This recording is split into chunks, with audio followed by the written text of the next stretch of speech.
Hello, welcome to another episode of Make Thrift Buy, the show where you send in items of clothing or accessories that you found on the internet and then I do my best to recreate them. In today's episode, I will be attempting to recreate a onesie, also known as Kigurumi, of the animal variety, because this is probably the most requested item that I've had on my YouTube channel since I started this series. And I'm going to be trying to recreate this even though it is currently summer in Australia where I live and it's about 30 degrees outside right now. Like, I have a sweat mustache forming on my upper lip. You see how dedicated I am to you guys? Anyway, let's get started. I went to the craft store and bought 2.5 meters of polar fleece fabric. First thing that I did was to fold this fabric in half lengthways. Then I lay down on top of the fabric so that the middle of my body was directly on the fabric's fold.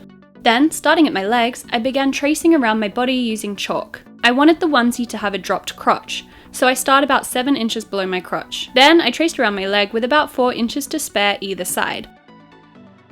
I also drew a line straight across at my ankle. I did the same thing for my body and torso, tracing around my body, adding about 4 to 5 inches. When I got up to my arm, I stopped just a couple of inches below my armpit. Then I made a mark 1 inch above my shoulder and a couple of inches beneath my armpit, 5 inches away from my body. Then I connected these two marks up with a slight curve. I also made a neckline by first going straight across from the shoulder point 2 inches and then curved down to the fabric's fold. And this makes the bodice pattern. So this is the pattern for my onesie. I stuck pins in the fabric and then carefully cut through both layers, following the chalk lines. Unfolded, the piece looks like this, but we actually want to keep it folded to trace out our front pattern. So I placed this folded piece down onto another piece of folded over fabric, but I placed it so that this edge is 3 inches away from the folded edge of the fabric below it. Then I traced around these lines with chalk onto the fabric to make the front pattern. For the front pieces, I'm also going to be dropping the neckline a little bit. And now the front piece is traced out, I cut it out, making sure to also cut right down the fold. So these are my main body pieces. This is the back, and these two are the front pieces. The next step is to sew these bits together. With the fabric's right sides together, I put the front pieces on top of the back piece, and I sew them together at the shoulders, down the sides, and inside the legs.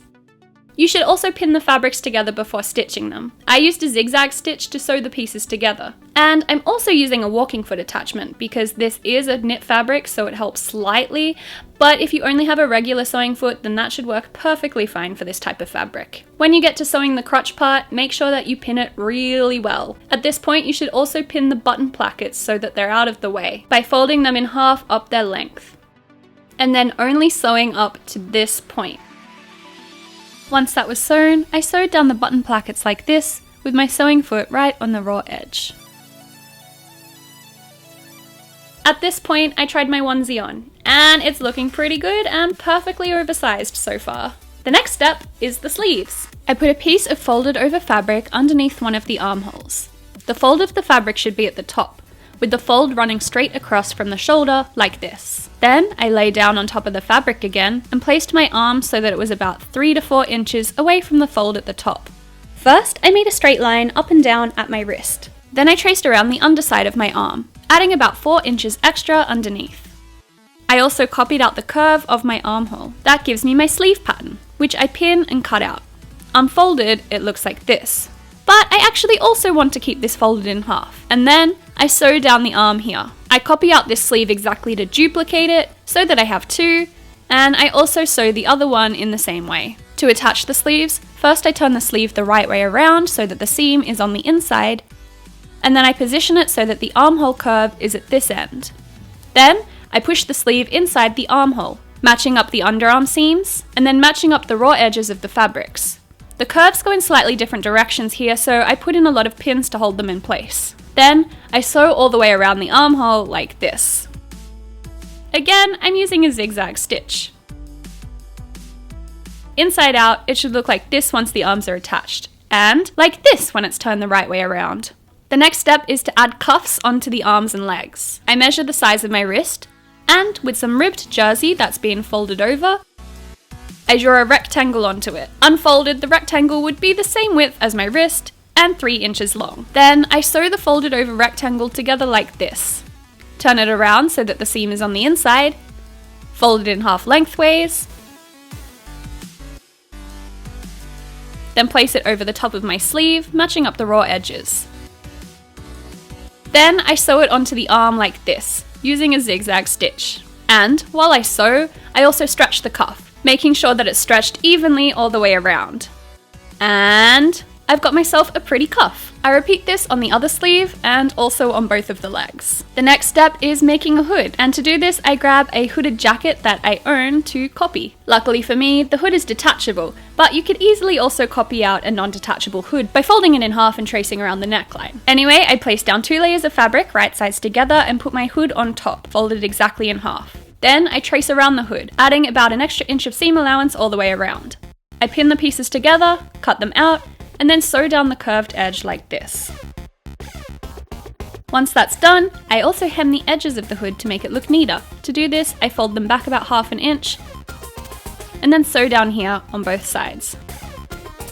And then I turn it the right way around so that the seams are on the inside, and that's the hood done. To attach it to the body, I line up the middle seam with the center back, and then I pin the hood on, right sides together, like this. I pin the hood on all the way around as far as it goes onto the front neckline, and then with the remaining unpinned fabric at the front, I make a small hem by pinning these pieces down like this. Then I sew around like this. Make sure that you sew the hood on first, then, only when the hood is sewn on, sew these front pieces down. Again, I'm sewing everything together using a zigzag stitch with a thread in a matching colour to the fabric so that you can't see it. And that's the hood done. Now it's time to add buttons. I grab 6 identical buttons and place them evenly down the front of the onesie, on top of the button placket. Then I make chalk marks where I place each button, on the same spot on both button plackets. Now I'm going to make buttonholes on this top side, and I'm going to sew the buttons on afterwards on the other side. To make buttonholes, I'm using the buttonhole foot which came with my sewing machine. If your machine doesn't do automatic buttonholes, then you can also create a buttonhole using a really narrow zigzag stitch and making sure that the buttonhole is big enough for your buttons. Here's my buttonhole. I carefully cut a slit down the middle to open it up, and I repeated this 6 times for all 6 buttonholes. Then I sew all 6 buttons onto the other side in the appropriate place for the buttonholes I just made, using a needle and a thread. And now the base onesie is done, and it's time to turn it into an animal.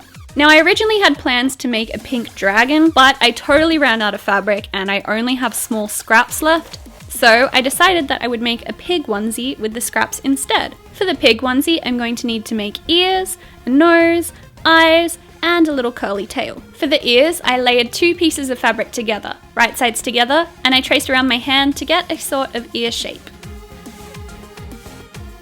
I cut these out and then used them as a stencil to trace out 2 more identical shapes. So in total, I end up with 4 triangle bits of fabric, each pair layered together, which I then sew together like this. Then I turn the ears inside out through the gap. And I put some stuffing inside them for shape.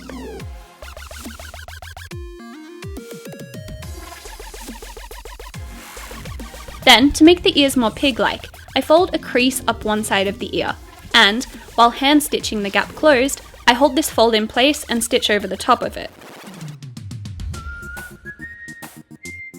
Which in the end gives me 2 ears that look like this. For the nose, I draw out a kind of oval that's about the length of my hand, and I cut out 2 of these. On one of the ovals, I want to make nostrils, so I draw vertical lines in the middle like this, and then I stitch back and forth over the top of these lines using a straight stitch on my sewing machine, in a black thread. I place the nose pieces right sides together, sew around the edges like this with a small gap, turn it inside out, fill it with a bit of stuffing to give it a nice shape, and then hand stitch the gap closed. Next, I figure out where I want the ears to sit on the hood, by trying it on and making marks in the right places. Then I lay it flat to figure out the correct placement for the ears and the snout and the eyes. I make 2 marks here, just below the ear marks for the eyes, which I then stitch onto the hood using the same method that I used for the nostrils. Now to attach the ears. I cut slits on the chalk marks that I made earlier, insert the ear through the gap, pulling it through a little bit, and then hand stitching it in place on the inside of the hood. I repeat this for both ears. I also attach the nose onto the center front of the hood, again by hand stitching it into place. To make a curly tail, I trace this shape on top of 2 layers of fabric, which I then cut out, sew together, turn inside out, fill with stuffing, sew the gap closed, and attach to the back of the onesie in the correct spot for a tail in the same way that I attached the ears. And I'm finally done! So after all of that, how does it actually look?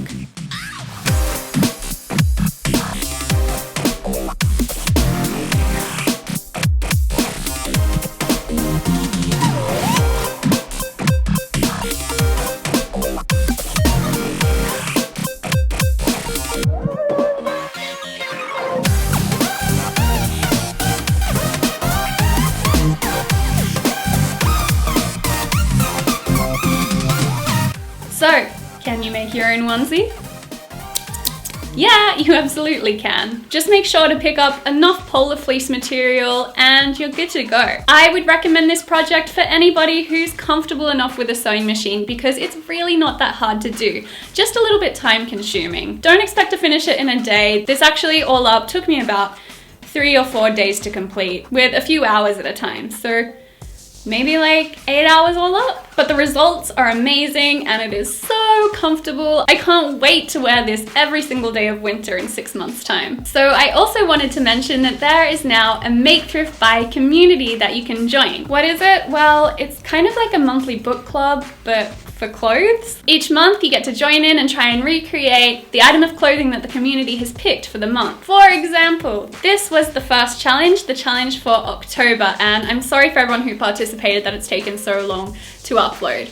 But here it is. It was very Halloween themed and some wonderful people made some really amazing attempts at recreating this. Anyway, if you want to join in, and please only join if you have a genuine interest in participating in some of the challenges, then look up the group Make Thrift Buy Community Challenges on Facebook and request to join and you'll be added in. We're currently voting on December's projects, so if you want to have a say in that, then make sure you get in fast. It's a really fun group and I hope to see some of your faces there. Anyway, that's it from me. I hope you're all having a really good day and I'll see you all for my next video. Bye!